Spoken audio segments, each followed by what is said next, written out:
Hey, good morning, Mr. Park. All right, real quick lab here. This is the LabQuest.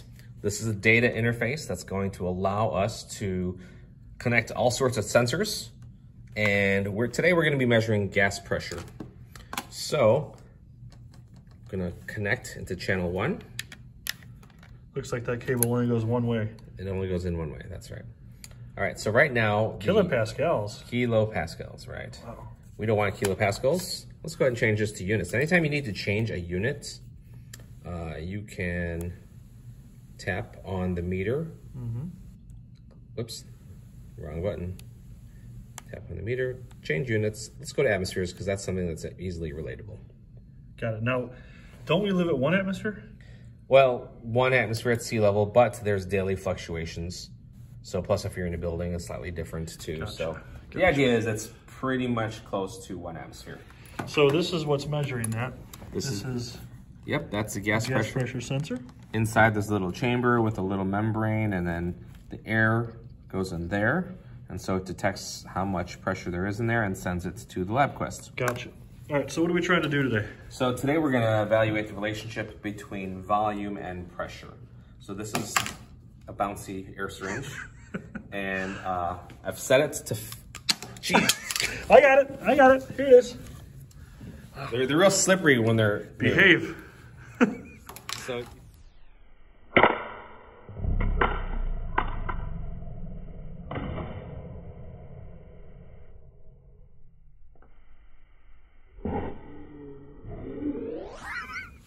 you see how there's a bunch of lines here?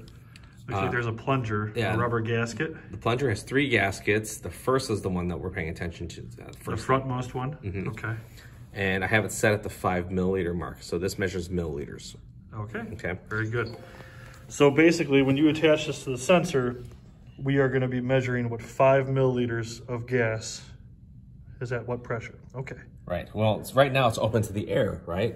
So the gas that's in here, the pressure in here is the same as the pressure out by us. So there shouldn't be any change really once I connect. Let me move this over. There might be a slight change. If you but screw it in, I bet you it's going to compress the gas a little bit. Let's see what happens. A smidgen, probably. I think it went up a little bit. Okay. But, you know, not appreciably. So was that the lab? No.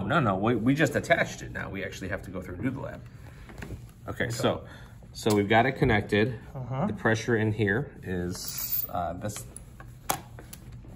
this pressure. So when I enter the data in, I'm gonna want to record the volume. So I need to change how this records the data. And whenever we need to change how it records data, we're gonna click mode. All right. And what we want is what's called events with entry. Okay. And with entry means that we're gonna be entering in. So since it's recording pressure, the other variable that we're gonna be entering in is volume.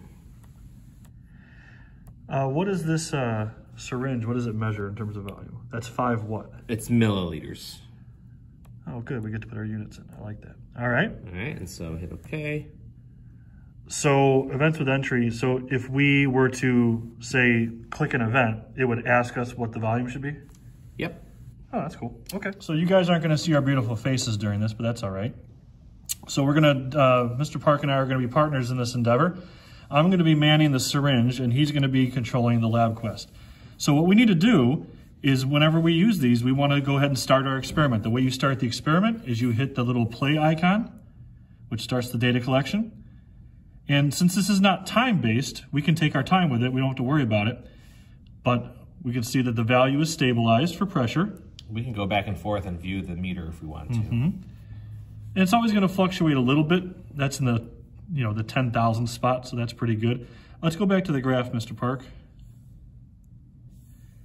And I think we're good. I think we can take our first data point. So in your lab, it says to hit the keep button, and we're going to take this first data point. And this is what the events with entry meant, is it brings up, it asks you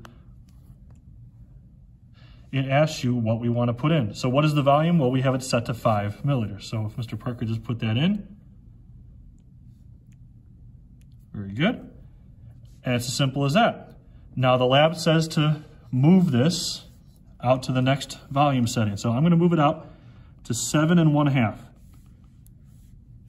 I got the front ring of the plunger. Okay, Mr. Park, I'm steady at 7.5. How's the data look? It's fairly steady. Okay. Let's keep that. And so we type in 7.5. Mm-hmm. Now I'm never gonna let the plunger go all the way back in.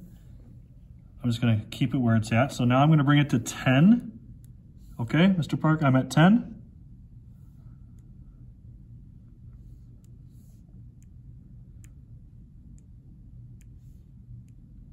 Good. Okay. Now I'm bringing it to the next setting, which is 12.5. Okay, buddy, I'm set.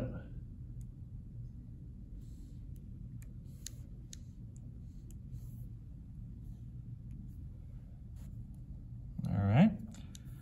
Out to 15. This is some good viewing at home, I'm sure. Now I've got the plunger set to 15.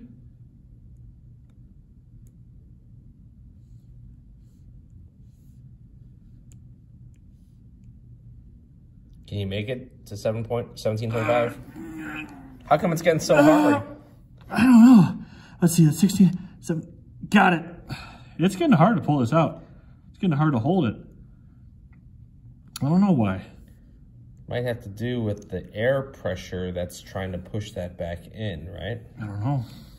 Notice I'm not holding the sensor itself. I'm holding the syringe. You don't want to hold the sensor. You might break it. And 20. Oh, gosh. Okay, I'm ready.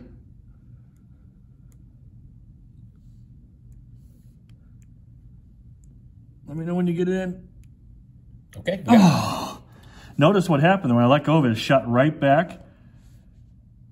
Pretty much to the 5 mark. That's where it wanted to be. And you see the dot shot right back up. You can see as I pull the plunger, the real-time dot will change. The pressure changes. Pretty cool. All right, so we've gotten all the data. We can stop the experiment by hitting the red square. That gets rid of the real-time measurement. And now we can work on analysis. All right. All right, so it looks like our LabQuest has made a graph of our data. Now, Mr. Park, I was always taught that unless it's like a stock market, you don't connect the dots on a graph. Okay, well, that's easy to change. All you have to do is go up to the Graph tab, go to the Options, and we can uncheck the points, and that way you see more of a scatter plot. Okay, that's good. I like that. So, Mr. Tro, you know, if everybody was here in school, they would be able to QR code using the LabQuest. But if they're at home, they're not going to have a LabQuest. That's a good point, Mr. Park. So what we can do when you're at home, and what you guys are going to do here for remote learning, is you're going to use the same app, and you're going to, instead of going to data sharing, you're going to do manual entry. This is actually a nice tool. We've done it before. It's a nice tool to allow you to grab anything you want in any of your classes. Now, if you look at the view here, I've got a data table and a graph. I can just view the data table if I want to, or I could just view the graph. There's nothing to view right now. So we're going to have to put our data in. So if you look at the data table, you can click on the little ellipses next to each letter, and I can go column options. So like my value X, we didn't have X in this lab. X was our independent variable, right? That was going to be our volume. So I can put volume in, and for units I can put milliliters, and it'll populate it. And then for Y I can do the same thing. Well, that's pretty handy. So you can customize what you call each axis. Mm-hmm. And that was in atmospheres, pressure in atmospheres. Nice. And then all I got to do is just double tap and put in the data. Now, obviously I don't know the data, but we can go back to, how did you get that? So on the LabQuest, we have the different tabs. We have the meter tab. That's we have where the graph tab. Whoa. What happened to our data? Oh, that's because you're looking at run 2. Yeah. Uh-huh. There we go. There's our data. So the little XY columns up here, that's our data it looks table. like a chart, like a data table. Yep. Got it. So we could go ahead and manually type those in. If you have data from any source, you could type them in and you can add them here. Gotcha. And you can get this to graph. So for example, I can go 5, and my next one, it says it's 0.9839. I just keep hitting next. Right. And I can populate the whole table. Mr. Parker, why don't you focus on the LabQuest? We can pause the video there so people can make sure they copy this data into their lab.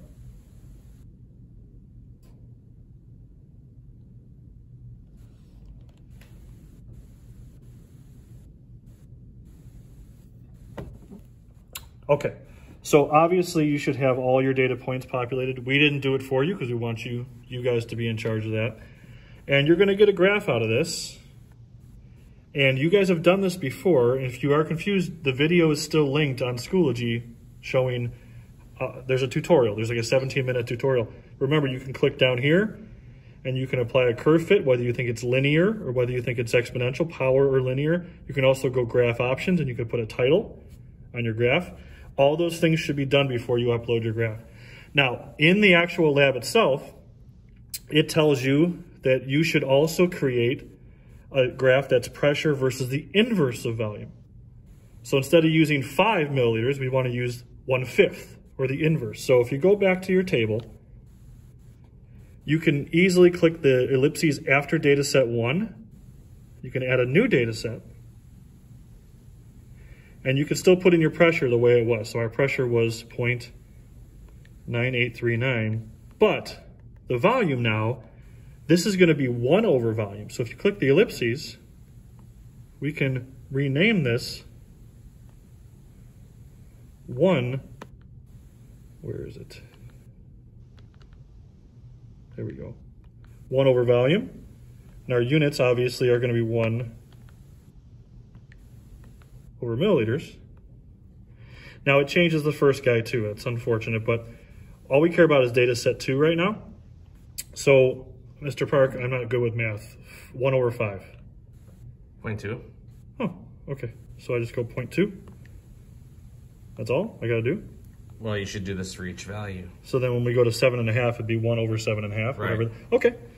And if you do that then, now you can go to graph, and this is the important part. Pay attention here. You want to make sure that you are for sure using 1 over volume down there, okay?